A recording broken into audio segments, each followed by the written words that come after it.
Guys, welcome to this geography optional series. This channel is dedicated to explaining geography optional in a simple, conceptual, and the exam oriented way. In this series, we will first start with the climatology, and the first topic of climatology that we start is the weather and the climate.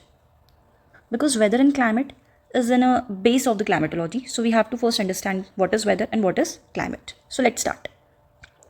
सबसे पहले weather and climate को समझने से पहले एक question है कि like Rajasthan is a warm place, but आज वहाँ पर बारिश हो रही है. Today is raining. What does it means? इस चीज़ का क्या मतलब है कि राजस्थान एक वार्म प्लेस है बट आज वहाँ पर बारिश हो रही है. तो देखिए, राजस्थान एक वार्म प्लेस है, that is in general. Okay, so ये इसका क्या है? क्लाइमेट है. राजस्थान में आज बारिश हो रही है, ये क्या एक्सप्लेन करता है कि वहाँ की वेदर कंडीशन बताता है. ओके, सो किसी भी प्लेस पे अगर short span of time period के अंदर एटमॉस्फेरिक एलिमेंट्स में अगर चेंजेस आ रहे हैं, वहाँ के टेम्परेचर में, वहाँ के प्रेशर में, वहाँ के विंड्स में, वहाँ की ह्यूमिडिटी में, तो उसे क्या कहा जाएगा? वेदर कहा जाएगा. बट अगर long span of time period तक अगर वो सेम चीज़ रहती है, वहाँ पर अगर वो सेम इन जनरल जो है वो वेदर एलिमेंट्स रहते हैं, तो उसे हम जो है वो क्या बोलेंगे? क्लाइमेट जो है वो बोलेंगे. नेक्स्ट एग्जाम्पल कि हमारे जो फ़ोन्स वगैरह में वेदर फोरकास्टिंग ऐप्स होते हैं, अगर हम वेदर फोरकास्टिंग ऐप्स को ऑन करेंगे तो उसमें हमें देखने को मिलेगा कि वहाँ पर डिफरेंट रीडिंग्स शो होती है, टेम्परेचर की, प्रेसिपिटेशन की, ह्यूमिडिटी की. ठीक है, तो उसमें बेसिकली क्या होता है कि फॉर एग्जाम्पल 8 बजे सुबह 21 डिग्री सेल्सियस टेम्परेचर था, फिर दिन के टाइम पे 11-12 बजे के आसपास वहाँ पे 25 डिग्री सेल्सियस टेम्परेचर हुआ, फिर 2 बजे के आसपास जो है वो 28 डिग्री सेल्सियस हुआ, फिर वापस शाम के टाइम जो है वो 23 डिग्री सेल्सियस जो है वो हुआ, रात के टाइम पर वहाँ पर 19 डिग्री सेल्सियस जो है वो हुआ. तो इस तरीके से वहाँ पर एक क्या बनेगा? ग्राफ जो है वो बना हुआ होता है. ठीक है, तो ये ग्राफ जो है ये बेसिकली क्या शो कर रहा है? टेम्परेचर जो है वो शो कर रहा है कि different different point of time period पर डिफरेंट डिफरेंट टेम्परेचर जो है वो क्या था.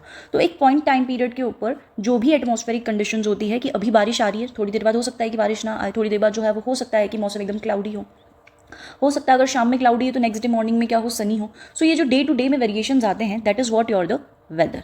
एंड जो एक इन जनरल क्लाइमेट रहता है वो बेसिकली क्या होता है?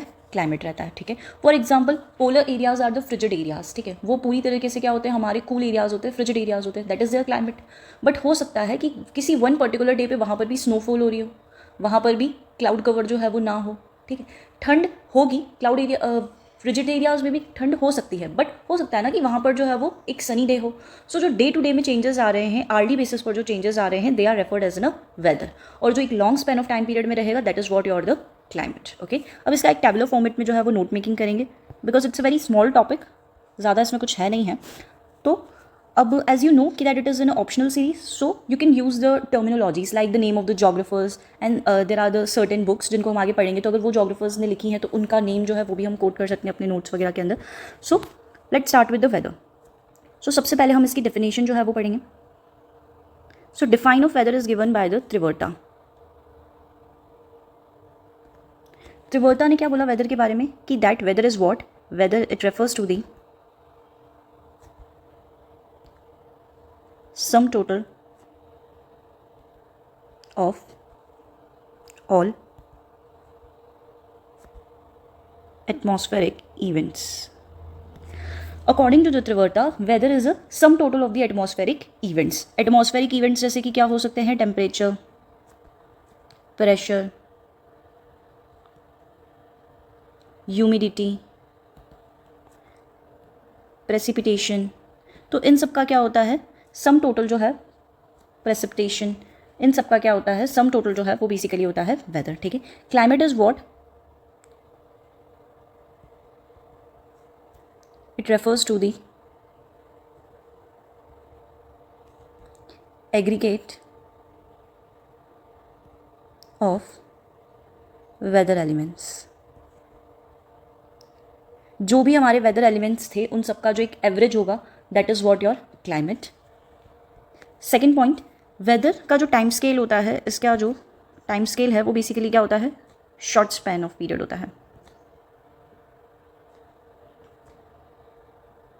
ओके, वेदर के अंदर हो सकता है, एग्जाम्पल में हम क्या बोल सकते हैं कि इसमें आर्ली चेंजेस आते हैं, इसमें डे टू डे चेंजेस जो है वो आ सकते हैं, क्योंकि इसमें हम किसी पॉइंट ऑफ पीरियड के बारे में बात करते हैं.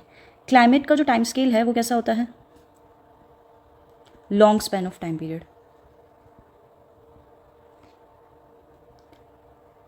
According to the world meteorological department according to the world meteorological organisation climate को मेजर करने का जो टाइम पीरियड है that is what your the 31 years.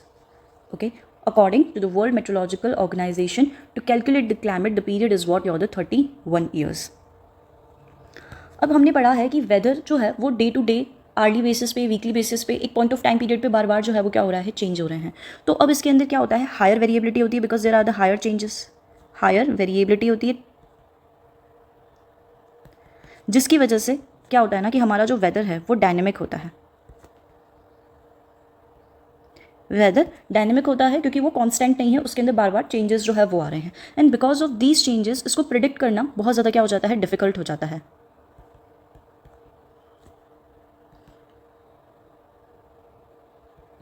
Okay, सो कोई भी चीज़ जब बार बार चेंज होती है तो उसको प्रिडिक्ट करना कि अब क्या होगा, it becomes very difficult. For example, अगर मानसून सीजन है, हमें पता है कि बारिश आती है मानसून के अंदर, बट अब ये डिटरमाइन करना कि आज बारिश आएगी, कल बारिश आएगी, परसों बारिश आएगी, it becomes very difficult.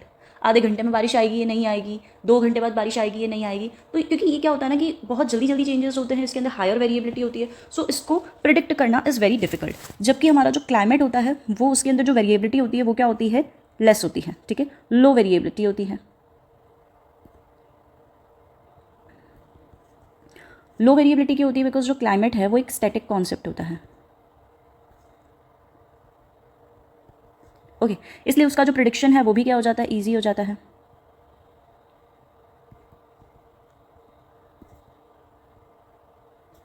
Climate के अंदर लो वेरिएबिलिटी होती है और इसीलिए वो एक स्टैटिक कॉन्सेप्ट है और उसको प्रिडिक्ट करना भी ईजी है. बट ये सारी बातें किस टर्म पीरियड के लिए है, ये सारी की सारी चीज़ें शॉर्ट पीरियड के लिए हैं.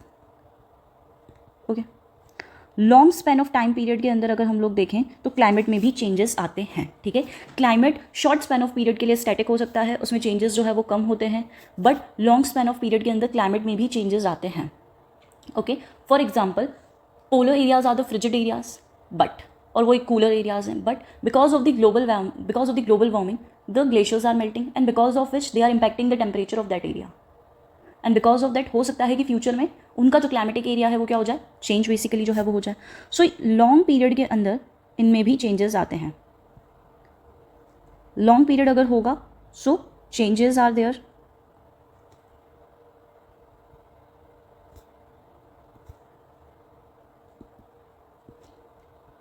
Example, global warming.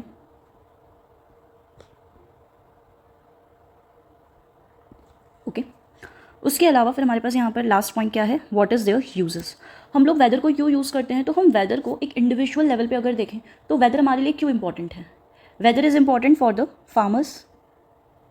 फार्मर्स के लिए इंपॉर्टेंट क्यों है वेदर, क्योंकि फार्मर्स को इस वेदर से ही पता चलता है कि कौन से वेदर कंडीशंस में उन्हें क्रॉप्स को कल्टीवेट करना है, कौन से वेदर में उनको जो है वो क्रॉप्स को क्या करना है, हार्वेस्ट जो है वो करना है. ठीक है, it's all depend on the weather. क्योंकि अगर उनको फॉर एग्जांपल किसी क्रॉप को जो है वो क्या करना है, उसका हार्वेस्टिंग का टाइम आ गया है, बट अगर उस टाइम पे रेनी सीजन है या फिर बारिश हो रही है तो वो बेसिकली क्या करेंगे, उसका हार्वेस्ट जो है वो नहीं कर सकते हैं. सो फार्मर्स इसके ऊपर डिपेंड होते हैं. सेलर्स डिजास्टर मैनेजमेंट के लिए भी इंपॉर्टेंट होता है.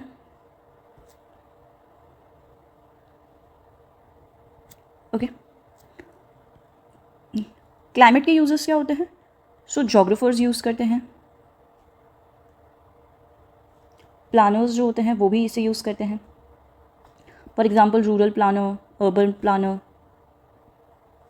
Okay, so this is what is weather and what is climate. I hope you have understand it. But अब एक छोटा सा पार्ट इसके अंदर और है कि climate and weather, what are their elements. इन एलिमेंट्स को हमें डिफरेंट चैप्टर्स के थ्रू जो है वो डिटेल में भी पढ़ना है, बट इन जनरल इसके क्या एलिमेंट्स जो है वो होते हैं. सो इन जनरल एलिमेंट्स अगर हम देखेंगे तो हमारे पास क्या क्या एलिमेंट्स होते हैं, temperature, precipitation, humidity,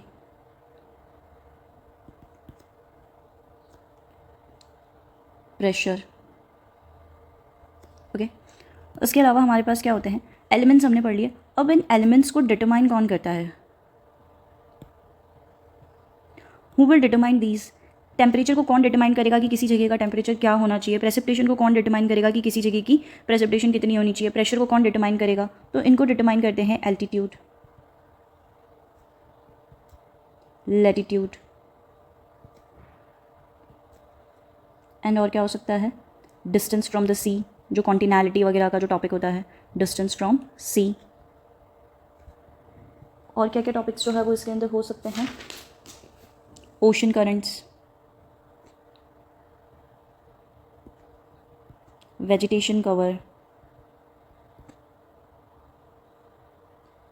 soil etcetera. So climate and weather के जो एलिमेंट्स है और उन एलिमेंट्स को कौन डिटरमाइन करता है, altitude, latitude, distance from the sea, ocean currents, vegetation cover and soil. Okay, now अब वेदर एंड एलिमेंट हम लोग यूज़ करते क्यों हैं, why weather and elements become very useful for us, ठीक है। इनकी इंपॉर्टेंस जो है वो बेसिकली क्या है, क्यों हमारे लिए ये इंपॉर्टेंट है, बिकॉज क्या होता है ना कि हमारी जो फूड हैबिट्स हैं, फूड हैबिट्स वो इन पर डिपेंड करती है वेदर के अकॉर्डिंग। लाइक अगर सर्दी का टाइम है तो हमें जनरली क्या जो है वो बोला जाता है कि हमें कोल्ड ड्रिंक्स नहीं पीनी है। अगर गर्मी का टाइम है तो हम लोग क्या पीते हैं, कोल्ड ड्रिंक्स पीते हैं। तो ये क्या डिपेंड करता है, फूड हैबिट्स जो है उनको डिटरमाइन करता है। उसके अलावा जो हमारा सेटलमेंट होता है उसको भी ये इम्पैक्ट करता है। For example Jammu and Kashmir या जो हमारे नॉर्दर्न जोन होते हैं, जो ग्लेशियर्स वाले इलाके हैं, वहाँ पर स्नोफॉल होती है, बिकॉज ऑफ विच उनकी जो हाउसेस की रूफ होती है वो क्या होती है, स्लांटेड रूफ होती है, ताकि जो बर्फ़ है वो नीचे की तरफ गिर पाए। सो हमारा सेटलमेंट भी इस पर क्या करता है, इम्पैक्ट करता है। डिजर्टिक एरियाज अगर होंगे तो वहाँ पर जो सेटलमेंट का तरीका होगा दैट इज़ डिफरेंट। ओके, हमारी जो इकोनॉमी है उसे भी ये लोग क्या करते हैं, क्लाइमेट एंड वेदर जो है वो बेसिकली इम्पैक्ट करते हैं, ठीक है। कि अगर कोई एरिया है जहाँ पर बहुत ज़्यादा बारिश हो रही है तो वहाँ पे राइस कल्टिवेशन जो है वो होगा, ठीक है। लाइक वीट जो है उसको कम पानी चाहिए होता है तो वो किसी दूसरे एरियाज़ में भी बेसिकली हो सकता है, ठीक है। तो इनको हम एग्रो क्लाइमेटिक जोन्स के अंदर पढ़ेंगे कि किस तरीके से वेदर एंड क्लाइमेट जो है वो हमारी इकोनॉमिक एक्टिविटीज़ को भी क्या करते हैं, हैम्पर करते हैं, सारी इकोनॉमिक एक्टिविटीज़। उसके अलावा ये जो है वो डिटरमाइन करेंगे कि हमारा लिविंग कैसी होगी, नेचर ऑफ लिविंग हमारा कैसा होगा। Okay, so this is all things were impacted by the weather and the climate. So this is a small flowchart that you can use in your exams. Okay. So now we have clearly understood what is weather and what is climate. So this is the first step in climatology. In the next video, we will move toward the structure of atmosphere and what is in a composition of the atmosphere. So please subscribe to the channel so you don't miss the upcoming lectures. Thank you.